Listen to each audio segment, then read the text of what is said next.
Hey everyone, it's Gigi again. Welcome back to my channel, Life in the Now, and today we are going to be talking about celiac disease. This is definitely a video that I'm sure will be a little controversial because some people don't believe that gluten is a real thing. And some people do not believe that you can have reactions to gluten. And then some people just don't understand it because, this is something that's definitely, it's new in a sense that it's, gaining more traction. It's gaining, definitely much more publicity in regards to, people knowing about it, people seeing it in the stores, people seeing it in articles, you see it on the news, you see it on TV, you even see doctors talking about it, in regards to just improving your health, and so forth.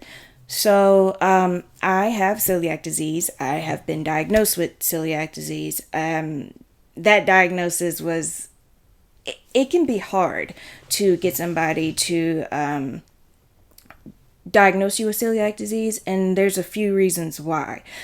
Number one, you have to have testing for it, and unfortunately, the testing that we have, available to us now is not very reliable, in the sense that you can have the test done and then it will show that, okay, well, you don't have celiac disease according to the test. However, when you find yourself eating things normally that, have gluten in them, you get sick. You have gas, bloating, diarrhea, sweating, just the works, and you don't know why. It's probably because, you do have a gluten intolerance, but the test, unfortunately, either gave you like a false negative, or, it just said you point blank don't have it when your body is reacting otherwise. This happened in my case. I had to have the test done twice, and basically what this test is they, you go to a gastroenterologist. They will put a tube down your throat, take a little, just a little slither of your intestines, and then take that and test it to see if you have, any reactions according to their testing to gluten. Now, let me just backtrack a little bit. What is gluten? Gluten is basically a protein found in wheat, rye, and barley. I don't know anybody that's eaten rye like that, but wheat is a big thing, especially, in American foods and American cultures. We eat a lot of breads. We like our breads. I love bread. I miss having croissants and donuts and of the like. And I miss just going, anywhere and eating the chip ahoy cookie, but I can't do that anymore. How I found out, or what made me suspect that I had celiac disease was, I would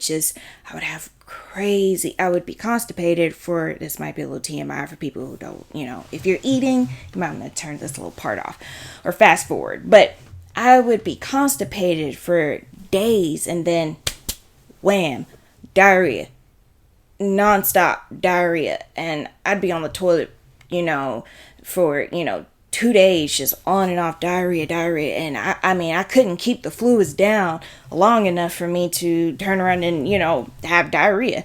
And the thing that was kind of messed up about it is, I thought I was like, I had a bug or a virus. And at the time, I'm still on a lot of different medications. So I'm like, well, maybe it's like a side effect to, these different medications. You never know when you start mixing different meds and everything has a side effect to it.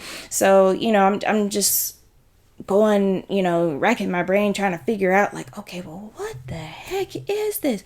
I can't live my life with having constipation, and I'm bloating, then looking like I'm pregnant, then turn around and diarrhea, and then I'm flat again.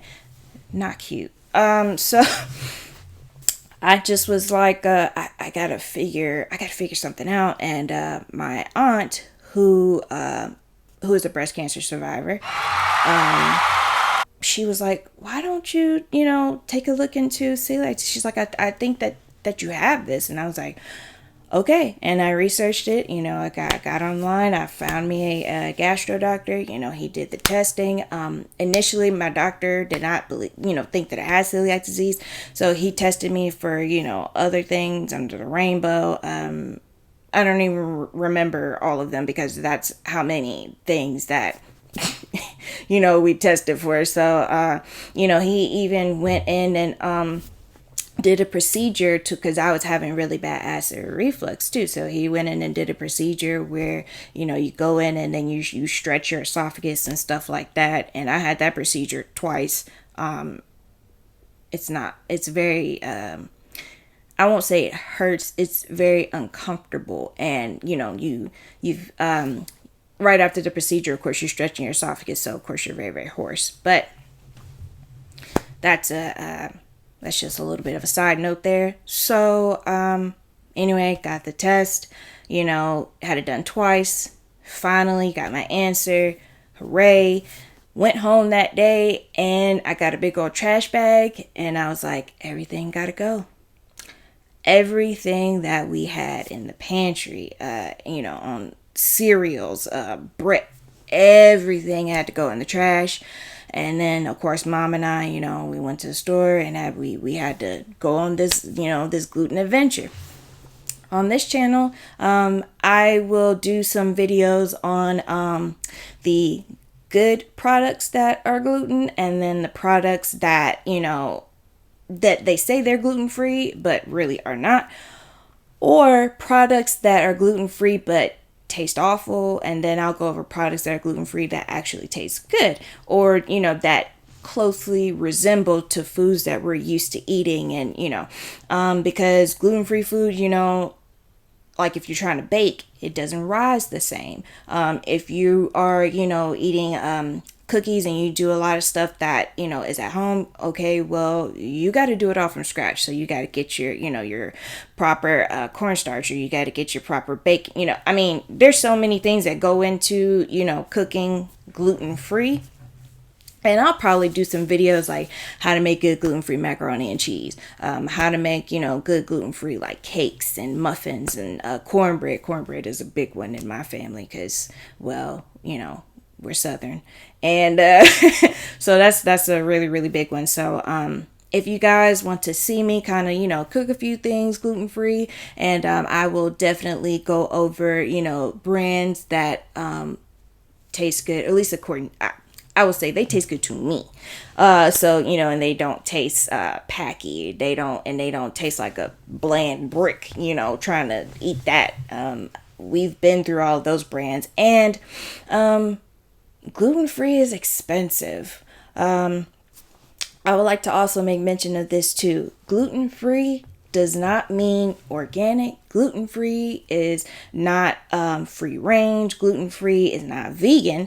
Gluten, they all have their own category. Vegan is just, no animal.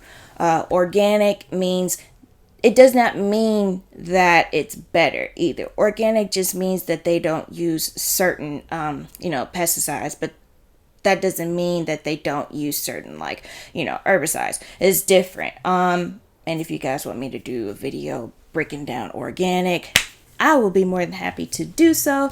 Just let me know in the comments. But they're all different things. So if you have a friend who has celiac disease, don't bring them something that's vegan, and don't bring them something that's organic, because 9 times out of 10 they probably won't be able to eat it. All different. Now I will say this, not to confuse anyone, but a lot of foods that are gluten-free are a lot of times vegan, or a lot of foods that are vegan, just so happen to be gluten-free. But you got to look for that, little GF with the circle around it labeled to know for sure that it's gluten-free, or just read the ingredients on the back, because a lot of times, a lot of companies, they will operate naturally as a gluten-free operation, but they don't advertise that they are gluten-free. So all you gotta do is read the back, read the label, read the ingredients. A lot of times in the fine print, it'll say contains wheat, or it'll say only contains milk and soy.